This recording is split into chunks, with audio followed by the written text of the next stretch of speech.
Salut à tous, c'est Rafaxello. Bienvenue dans ma newsletter vidéo hebdomadaire, PixPay, Lunchtime. Tout ça, c'est du chinois, où je partage avec vous les dernières nouvelles du monde de l'investissement. Cette semaine, on va parler de la Chine qui sort l'artillerie lourde pour relancer son économie, du mystérieux Lunchtime Effect à Wall Street, et je vais même vous donner un avant-goût de mon dernier podcast sur la méthode SMART. Alors accrochez-vous, ça va être un sacré tour d'horizon. Cette semaine, on plonge dans le monde fascinant de la finance pour ados avec PixPay. Imaginez une néobanque qui transforme l'argent de poche en véritable outil éducatif. C'est un peu comme si on donnait à vos ados un mini Warren Buffett de poche. On va voir comment PixPay allie liberté pour les jeunes et contrôle pour les parents. C'est un peu comme donner les clés de la voiture à votre ado, mais avec un limiteur de vitesse intégré. Du suivi des dépenses à une carte personnalisable avec plus de 100 designs. PixPay ne se contente pas de simplifier la gestion de l'argent. Elle prépare la prochaine génération de pros de la finance.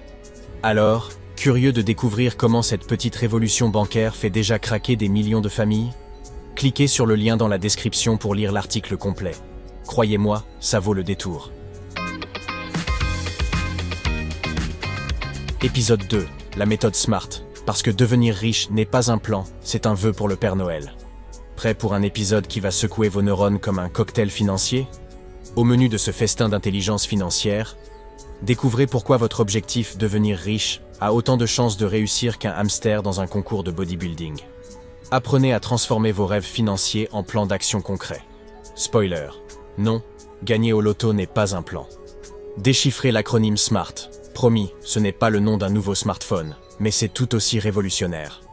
Rigolez, jaune, en écoutant des exemples d'objectifs financiers aussi vagues que les promesses d'un politicien en campagne. Repartez avec des astuces pour appliquer la méthode SMART et impressionner vos amis lors de vos prochains apéros. Qui a dit que la finance n'était pas sexy?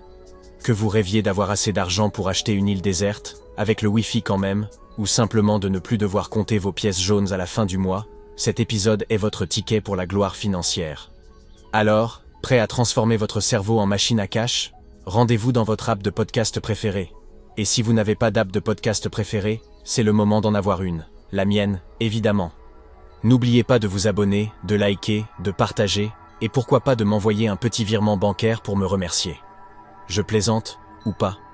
Allez, on se retrouve dans vos oreilles pour cet épisode qui va faire de vous le prochain loup de Wall Street. Ou au moins, un petit chiot de la finance. C'est déjà ça. Le Lunchtime Effect, quand la bourse part en pause déj. Imaginez la scène. Il est midi, vous avez bien bossé toute la matinée, et là, c'est l'heure de la pause déj. Devinez quoi? Les traders font pareil. Entre 11h30 et 13h, Wall Street s'assoupit, les volumes de trading se calment, et c'est ce qu'on appelle le Lunchtime Effect. Pourquoi la bourse piétine à l'heure du déjeuner? Les traders désertent, et oui, même les pros de la finance ont besoin de souffler. Résultat? Moins d'ordre sur le marché, des prix qui bougent à peine, et c'est un peu l'heure creuse du cinéma. Mais pour les actions. Pas de nouvelles croustillantes, les gros titres sortent le matin ou en fin de journée. À midi, nada, c'est calme plat niveau news. Pas de quoi emballer les foules. Les algos se mettent au régime. Les algorithmes, qui sont les vrais boss du trading de nos jours, sont programmés pour faire la sieste à 7 heures. Moins de liquidité, plus de sieste, c'est le cercle vicieux de la mi-journée. Des spreads qui s'élargissent, moins de traders, plus de coûts pour chaque transaction. Et ça refroidit même les plus motivés. Les opportunités cachées de la pause déj. Ok, ça a l'air d'un moment un peu mou. Mais ce calme peut aussi cacher des opportunités pour les malins. Scalping sans stress, moins de mouvements, moins de glissades de prix. Pour les scalpers, c'est l'heure idéale pour entrer et sortir rapido, sans trop de surprises. Stratégie range-bound. Comme les actions bougent peu, c'est le moment parfait pour vendre des options qui misent sur la stabilité. Les traders peuvent encaisser pendant que les actions restent dans leur petit cadre. Évitez de jouer aux gros poissons. Les gros investisseurs savent qu'ils ne sont pas les bienvenus à midi. Ils divisent leurs ordres pour minimiser leur impact et éviter de faire des vagues dans cette mer tranquille. Le rebond post-déj, c'est comme après la sieste. Tout le monde revient en forme, prêt à cliquer frénétiquement. Certains traders attendent ce moment pour bondir sur la moindre opportunité de mouvement. Pas qu'une histoire d'Américains. Le Lunchtime Effect, ce n'est pas qu'aux États-Unis. En Europe ou en Asie, c'est pareil, mais avec des horaires et des coutumes locales différentes. Au Japon, c'est carrément pause totale, rideau fermé, tout le monde à table. faut-il s'en soucier? Pour l'investisseur pépère qui joue sur le long terme, le lunchtime effect, c'est juste une anecdote marrante. Mais pour les traders en mode sprint, connaître ces moments d'accalmie peut tout changer. Évitez les transactions trop coûteuses, rentrez au bon moment, et parfois, profitez simplement du calme pour peaufiner votre stratégie. En résumé, le lunchtime effect, c'est le moment où le marché fait une petite sieste. Pour certains, c'est l'occasion de prendre un sandwich, pour d'autres, c'est le moment d'affûter leur stratégie et de rester à l'affût. Alors, prêt à faire un tour dans la bourse version pause déj? Alors, mes amis investisseurs, accrochez-vous bien à vos portefeuilles, parce que la Chine vient de nous faire un sacré numéro. Le 24 septembre, ils ont sorti le bazooka économique, et croyez-moi, ça n'a pas fait dans la dentelle. Imaginez un peu, la Banque populaire de Chine, c'est comme si elle avait décidé de jouer au Père Noël en plein mois de septembre. Baisse des taux, réduction des réserves obligatoires, et hop, 142 milliards de dollars injectés dans l'économie. C'est comme si votre banquier vous appelait pour vous dire « Eh, j'ai décidé de remplir votre compte en banque, ça vous dit ?» L'idée derrière tout ça? Faire redémarrer la machine économique chinoise qui commençait à avoir des ratés, surtout dans l'immobilier et la tech. C'est un peu comme si on donnait un bon coup de boost à une vieille voiture qui ne voulait plus démarrer. Et ça a marché. Des géants comme Alibaba et Pinduoduo se sont retrouvés propulsés sur les marchés asiatiques. C'est un peu comme si on avait donné des Red Bull à des pandas. Mais attention, ce n'est pas tout rose non plus. La Chine fait face à des défis de taille. Une consommation intérieure qui fait la sieste, une dette qui donne des sueurs froides, et un marché immobilier qui joue les funambules. C'est un peu comme essayer de jongler avec des œufs tout en faisant du monocycle. Pas facile. Et bien sûr, quand la Chine éternue, le reste du monde se mouche. Les entreprises européennes du luxe et de l'automobile se frottent les mains. C'est comme si on leur avait annoncé que Noël arrivait plus tôt cette année. Maintenant, attachez vos ceintures, on passe aux choses sérieuses avec l'avis de notre expert géopolitique, Géomax Bourse. Et croyez-moi, c'est pas de la petite bière. Selon lui, la Chine ne fait pas face à de simples défis conjoncturels, mais à des problèmes structurels. C'est un peu comme si la Chine essayait de courir un marathon avec des chaussures trop petites. Premier souci, la population. La Chine perd des habitants chaque année, c'est comme si votre équipe de foot perdait un joueur à chaque mi-temps. Ensuite, il y a la concurrence. D'un côté, les États-Unis et l'Occident qui contrôlent une partie de l'Asie avec leur réseau d'alliances. De l'autre, l'Inde qui veut aussi sa part du gâteau asiatique. C'est un peu Game of Thrones version géopolitique. D'ailleurs, parlant de l'Inde, il y a eu des accrochages récents dans l'Himalaya. Une dizaine de morts du côté chinois. C'est comme si vos voisins se battaient pour savoir qui a le plus beau jardin, mais avec des conséquences bien plus graves. Et ce n'est pas fini. La Chine joue à risque en renforçant son influence au Bangladesh avec l'élection d'un président pro-chinois. Pendant ce temps, elle se rapproche de la Russie et de l'Iran. C'est comme si on formait une équipe pour le prochain mondial, mais version géopolitique. Notre expert prévoit même un possible affrontement dans les 5 prochaines années. Ça pourrait aller d'embargo économique à des tensions plus sérieuses autour de Taïwan ou dans l'Himalaya. Bref, la Chine joue gros, et nous avec. Et si vous voulez en savoir plus, n'hésitez pas à consulter ma newsletter complète sur mon blog et celle de Géomax, beaucoup plus intéressante, c'est pas un guignol comme moi. Le lien est dans la description, comme d'habitude. Le top 10 des actions. Mesdames et messieurs, sortez le popcorn et les confettis, voici le top 10 des actions qui ont mis le feu au parquet cette semaine. Wynn Resorts, plus 21,71%. Apparemment, ce qui se passe à Vegas ne reste vraiment pas à Vegas. Wynn a fait sauter la banque et les actionnaires dansent la conga. Qui a dit que le house always wins? Cette fois, c'est nous qui avons gagné le jackpot. Las Vegas Sands, plus 21,34%. Encore Vegas? On dirait que la ville du péché est en train de se racheter une conduite financière. Les sables du désert se sont transformés en pluie de billets verts. Ça sent bon le mojito et les profits par ici. Estée Lauder, plus 15,19%. La beauté a un prix, et ce prix vient de prendre 15%. Estée Lauder prouve que même en période d'inflation, on ne lésine pas sur le mascara. Après tout, il faut bien avoir l'air en forme pour pleurer devant son relevé bancaire, non? Micron Technology, plus 14,88%. Qui a dit que les puces n'étaient pas rentables? Certainement pas Micron. Ils font des puces comme d'autres font des chips, sauf que les leurs valent de l'or. Un vrai buffet à volonté pour les geeks de la finance. Freeport-McMoRan, plus 13,173%. L'or et le cuivre brillent de mille feux cette semaine. Freeport creuse et trouve du pognon. C'est comme jouer à Minecraft, mais en version Wall Street. Qui a besoin d'un pioche en diamant quand on a des actions qui montent? United Airlines, plus 10,75%. United décolle et pas qu'un peu. On dirait que les turbulences économiques leur donnent des ailes. Prochaine destination, la Lune? Delta Airlines, plus 9,29%. Décidément, le ciel est bleu pour les compagnies aériennes. Delta prouve qu'on peut voler haut, même quand l'économie fait du razmot. Attachez vos ceintures, on monte. Solanaise, plus 9,05%. La chimie, ça peut être explosif. Pour votre portefeuille, Solanaise a trouvé la formule magique pour transformer le plomb en or. Appelez-moi alchimiste. Tapestry, plus 866%. Le luxe ne connaît pas la crise, on dirait. Tapestry tisse sa toile d'or dans nos portefeuilles. C'est le sac à main qui valait 3 milliards.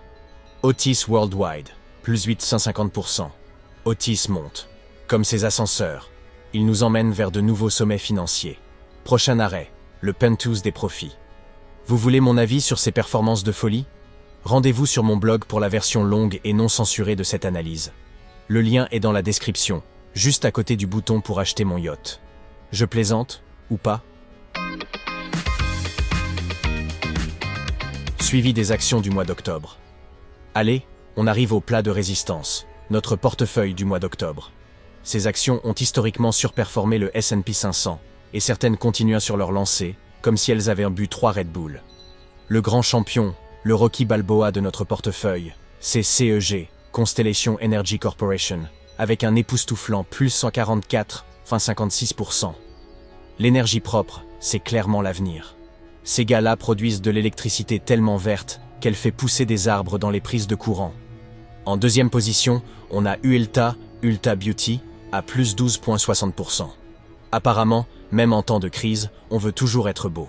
C'est la preuve que le maquillage, c'est vraiment magique, ça embellit même les portefeuilles. Sur la troisième marche du podium, Airbnb, à plus 11,54%. Les gens ont tellement envie de voyager qu'ils loueraient même un placard à balai s'il était bien placé. Vacances de rêve ou investissement malin? Pourquoi pas les deux?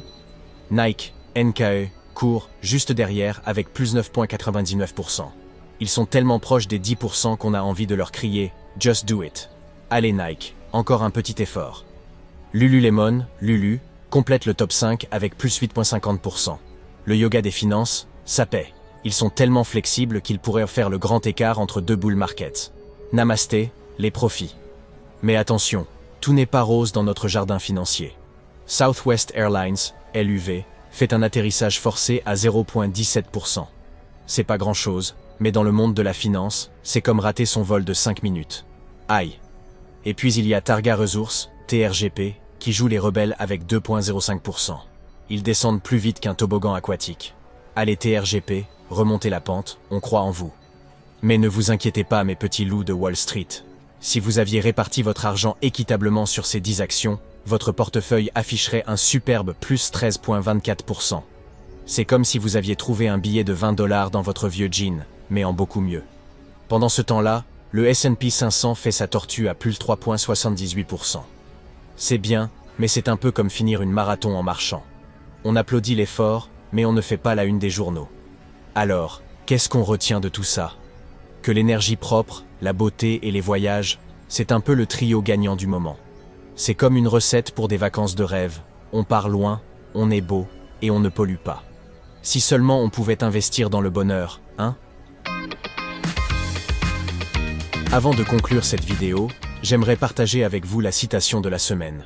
Elle vient de John Templeton, un investisseur légendaire, et elle dit ceci. En investissement, il est préférable d'éviter les pertes importantes plutôt que de chercher à réaliser des gains spectaculaires. Laissez-moi vous expliquer pourquoi j'aime tant cette citation. Dans le monde de l'investissement, on a souvent tendance à se focaliser sur les gros coups, les gains spectaculaires. On rêve tous de trouver la prochaine Apple ou le prochain Bitcoin, pas vrai? Mais Templeton nous rappelle une vérité fondamentale. La clé du succès à long terme, c'est la préservation du capital. Pensez-y comme à un match de boxe. Ce n'est pas celui qui frappe le plus fort qui gagne, mais celui qui reste debout jusqu'à la fin. En pratique, ça signifie quoi?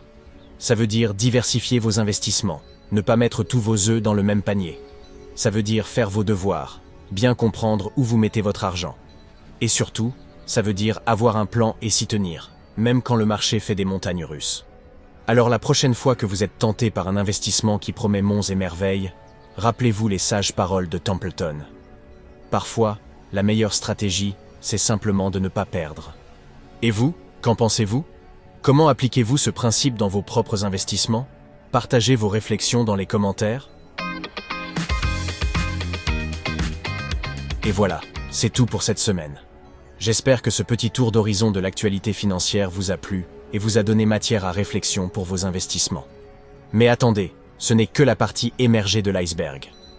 Si vous voulez plonger plus profondément dans ces sujets, je vous invite à consulter la version complète de ma newsletter sur mon blog. Le lien est juste en dessous dans la description. Vous y trouverez des analyses plus détaillées, des graphiques supplémentaires et même quelques petites pépites d'informations que je n'ai pas pu inclure dans cette vidéo. Et maintenant, j'ai une excellente nouvelle à partager avec vous tous. Nous sommes maintenant plus de 500 abonnés à cette newsletter, avec un taux d'ouverture impressionnant de 50%. C'est absolument incroyable, et je tiens à vous remercier du fond du cœur pour votre fidélité et votre engagement. Chaque semaine, nous sommes de plus en plus nombreux à partager cette passion pour l'investissement et la finance, et ça me motive énormément à continuer à vous apporter du contenu de qualité. Alors, si vous n'êtes pas encore abonné, qu'attendez-vous? Rejoignez notre communauté grandissante d'investisseurs avertis.